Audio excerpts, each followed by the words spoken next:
Hi students, welcome back to Zenith for Aspirants. In this video, I would like to talk about some important prepositions. We already know that some verbs are followed by some fixed prepositions.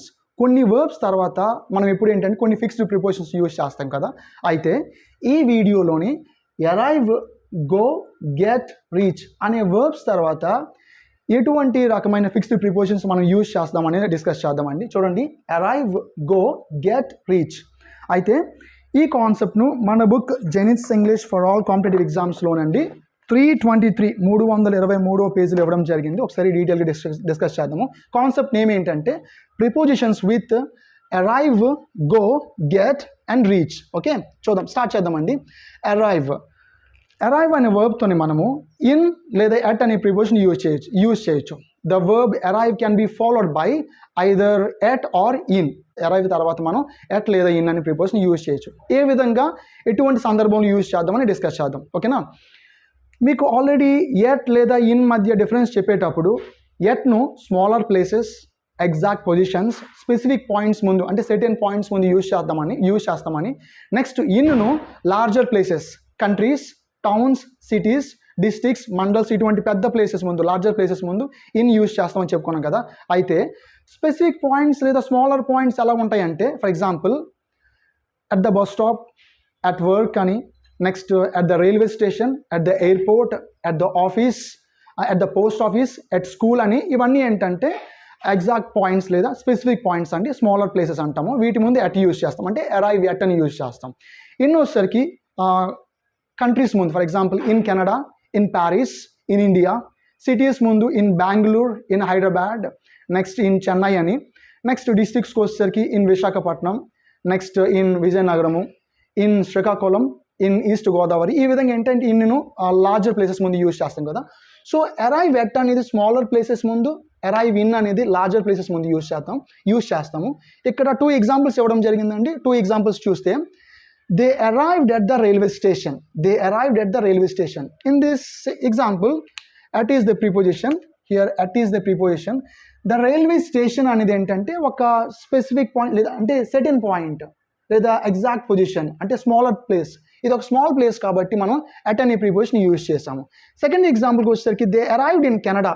ఇక్కడ Canada అనేది ఏంటంటే it's a country. Okay, big place కాబట్టి in అనే preposition use చేసాం. ఇక్కడ in అనే preposition use చేసాం. Okay, so మనకి ఇవ్వబడిన ఆబ్జెక్ట్ అనేది బిగ్ ప్లేస్ అయితే ఇన్ అనే ప్రిపోజిషన్ యూజ్ చేస్తాము. స్మాలర్ ప్లేస్ అయితే అరైవ్ తర్వాత ఎట్ అనే ప్రిపోజిషన్ యూజ్ చేస్తాం. చాలా సింపుల్ అండి.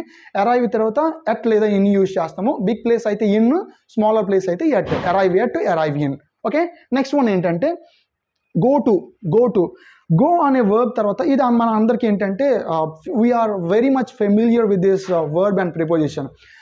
The verb go usually takes the preposition to after it. దాని తర్వాత to అనే ప్రిపోజిషన్ ఫ్రీక్వెంట్గా తీసుకుంటుంది లేదా ఆల్వేస్ ఎప్పుడు to అనే ప్రిపోజిషన్ తీసుకుంటుంది. ఓకేనా, she goes to school by bus every day. తను స్కూల్కి ఎల్లప్పుడు బస్ తీసుకుని అంటే బస్ ద్వారా వెళ్తుంది అని by bus every day. She goes to school. She goes to temple every Saturday. She goes to temple. Next I went to Paris last year. I went to Hyderabad last week. పోయిన వారం నేను హైదరాబాద్ వెళ్ళాను. So ఈ విధంగా go అనే verb తర్వాత to అనే preposition use చేస్తాం. ఓకే, అయితే ఎక్సెప్షనల్ కేసెస్కి వచ్చేసరికి ఐ వెంట్ హోమ్ అని యూజ్ చేస్తాం తప్ప ఐ వెంట్ టు హోమ్ అని యూజ్ చేయమండి. ఓకేనా, I went home yesterday. Okay, I went home yesterday.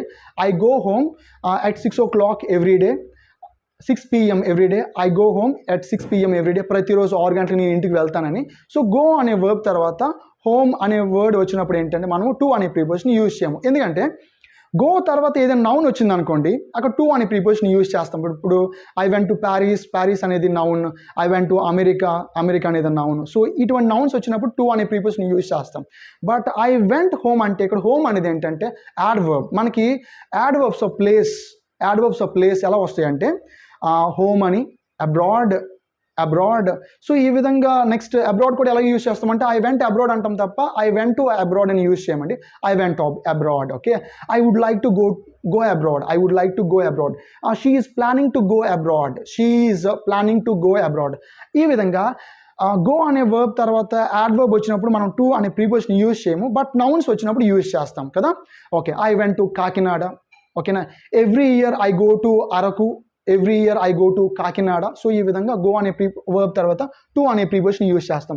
ఇక్కడ ఇచ్చిన సెంటెన్స్లో ఏంటంటే ఐ వెంట్ టు ప్యారిస్ అని వెంట్ తర్వాత టు అనే ప్రిపోజిషన్ యూజ్ చేయడం జరిగింది. ఓకేనా, ఇక్కడ గోకి సెకండ్ ఫామ్ వెంట్ కదా, సో వెంట్ అనే వర్బ్ తర్వాత టు అనే ప్రిపోజిషన్ యూజ్ చేయడం జరిగింది. Next get to. Get to మనము సాధారణంగా ఎక్కువగా యూజ్ చేసేది ఏంటంటే గో యూజ్ చేస్తాం, అరైవ్ యూజ్ చేస్తాం, బట్ గెట్ అనే వర్బ్ని ఎక్కువ యూజ్ చేయరు. బట్ ఫారినర్స్ మాత్రం English speaking people usually use the verb get చాలా ఎక్కువగా యూజ్ చేస్తారండి. I got to the office, I got to the airport, I got to the school, I got to the post office, I got home. Okay, ఇక్కడ home అనే adverb use చేసినప్పుడు మాత్రము I got to home అని use చేయము, సింపుల్గా I got home అంటాము. But ఏదైనా location గురించి మాట్లాడినప్పుడు మాత్రము ఐ గాట్ టు, అది either small location or a big location, whatever it is, మనము గెట్ లేదా గాట్ తర్వాత టు అనే ప్రిపోజిషన్ యూజ్ చేస్తాం. ఓకేనా, గుర్తుపెట్టుకోండి. How do you, could you please tell me how to get to the police station?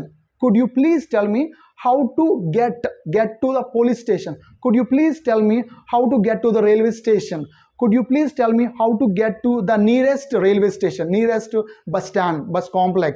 ఈ విధంగా get తర్వాత టు అనే ప్రిపోజిషన్ యూజ్ చేస్తామండి. చూడండి, గెట్ టు ఇక్కడ ఇచ్చిన ఎగ్జాంపుల్లో ఏంటంటే I got to the office, ఇక్కడ గాట్ తర్వాత టు అనే ప్రిపోజిషన్ యూజ్ చేసాము. I got to the office at 9 AM yesterday. నిన్న 9 గంటలకు నేను ఆఫీస్కి వెళ్ళాను, చేరుకున్నాను. ఓకే, తెలుగు మీనింగ్స్ ఎక్కువ ఎక్స్పెక్ట్ చేయకండి. Okay, so I got to the office at 9 AM yesterday. So ఆ విధంగా మీనింగ్ వస్తుంది ఏంటంటే చేరుకున్నాను, వెళ్ళాను. Okay, I got to the office. మీరు కూడా ఏంటంటే ఈసారి గో ప్లేస్లోని గెట్ని ఎక్కువగా యూజ్ చేసినప్పుడు ఏంటంటే మీరు ఆ వర్బ్తో కూడా ఏంటంటే ఆ యూజ్ చేస్తూ కూడా బాగా ఫెమిలియర్ అయిపోతారు. ఓకేనా, అప్పుడు మీరు ఎర్రర్స్ అనేవి చేయరు. I got to the office at 9 AM yesterday. Next one ఏంటంటే రీచ్ అనేది, రీచ్ అనే వర్బ్ అండి. రీచ్ కొంచెం ఇంట్రెస్టింగ్గా ఉంటుంది, plus it is different from other verbs here. మిగిలిన ఇవ్వబడిన ఇక్కడ వర్బ్స్ కంటే ఇది కొంచెం డిఫరెంట్గా ఉంటుంది యూసేజ్ అనేది. ఎందుకంటే అసలు ఏ ప్రిపోజిషన్ యూజ్ చేయము. రీచ్ అనే వర్బ్ తర్వాత మనం ఏ ప్రిపోజిషన్ యూజ్ చేయమండి. The verb reach does not take any preposition after it. దాని తర్వాత ఎటువంటి ప్రిపోజిషన్ తీసుకోదు. ఇది గుర్తుపెట్టుకోండి, చాలా ఇంట్రెస్టింగ్ థింగ్ ఇది.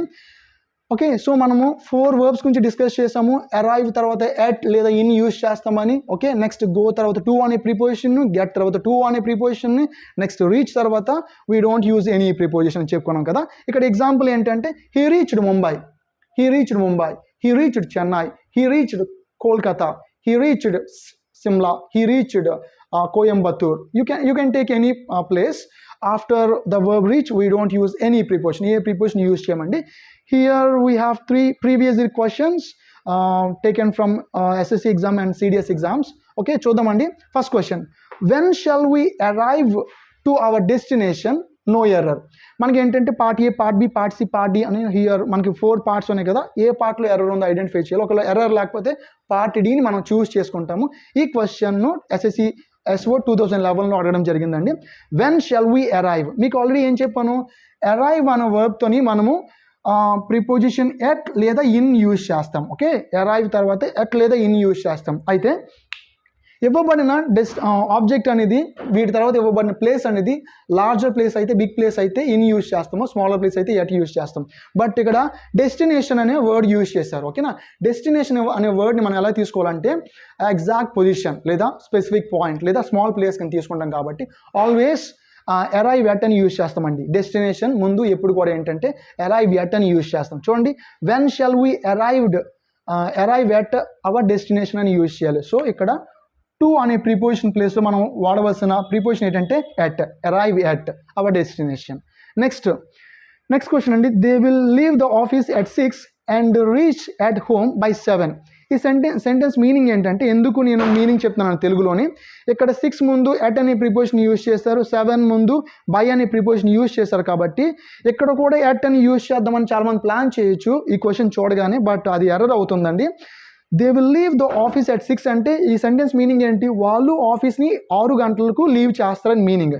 And reach at home by 7 అంటే 7 గంటలకి లేదా 7 గంటల ముందు వాళ్ళు ఇంటికి వెళ్ళిపోతారు, హోమ్ రీచ్ అవుతారు అని మీనింగ్. బై 7 అంటే మీనింగ్ ఏంటి మీకు ఆల్రెడీ చెప్పాను. బై 7 అంటే before 7 are at 7, at 7 o'clock or before 7 o'clock, but not later than 7 o'clock. అది మీనింగ్ బై అంటే. ఎప్పుడు కూడా బై అనేది ఏంటంటే దాని తర్వాత కాదు, ఆ సమయానికి లేదా ఆ సమయం ముందు. సో అక్కడ బై అనే ప్రిపోజిషన్ యూసేజ్ కరెక్ట్ అండి. ఇక్కడ ఎర్రర్ ఏంటంటే రీచ్ అనే వర్బ్తోని మనం ఎటువంటి ప్రిపోజిషన్ యూజ్ చేయమని చెప్పుకున్నాం కదా. సో రీచ్ తర్వాత వాడిన ఎట్ అనే ప్రిపోజిషన్ మనం తీసేయాలండి. So this is the error. So the error is in the part సిలో ఉంది. ఓకే, మిగతాదంతా కూడా కరెక్టేనండి. ఓకే, సో అది ఓకే. నెక్స్ట్ క్వశ్చన్ ఏంటంటే ఈ క్వశ్చన్ని ఎస్ఎస్సి సిజిఎల్ 2017లో అడిగారు, ఆల్మోస్ట్ రీసెంట్గా అడిగారు. Next he reached his destination, మనకి ఆల్రెడీ డెస్టినేషన్ వచ్చింది కదా. So destination he reached his destination at night. ఈ క్వశ్చన్ సిడిఎస్ 2016లో అడిగారు. బట్ ఇక్కడ ఇచ్చిన వర్బ్ ఏంటంటే రీచ్డ్. సో రీచ్ అనే వర్బ్ తర్వాత మనం ఎటువంటి ప్రిపోజిషన్ యూజ్ చేయమని చెప్పాం కదా. రీచ్డ్ అన్న అరైవ్ ఎట్ అన్న same meaning. Okay, arrive at అని రావచ్చు, అరైవ్ ఇన్ అని రావచ్చు. ఓకే, సింపుల్ ఏంటంటే రీచ్ అంటే అరైవ్ ఎట్ లేదా అరైవ్ ఇన్ అంటాం. But reached at reached in అని యూజ్ చేయమండి. ఓకేనా. సో అందుకని ఏంటంటే రీచ్ అనే వర్బ్తోని ఏ ప్రిపోజిషన్ యూజ్ చేయకూడదు. The given question is 100% correct. He reached his destination at night.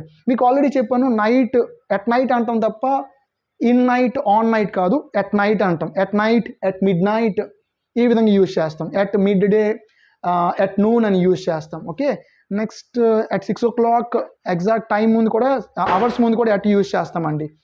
ఇంకేమైనా చెప్పుకోవడానికి ఉన్నాయా? I think we don't have anything.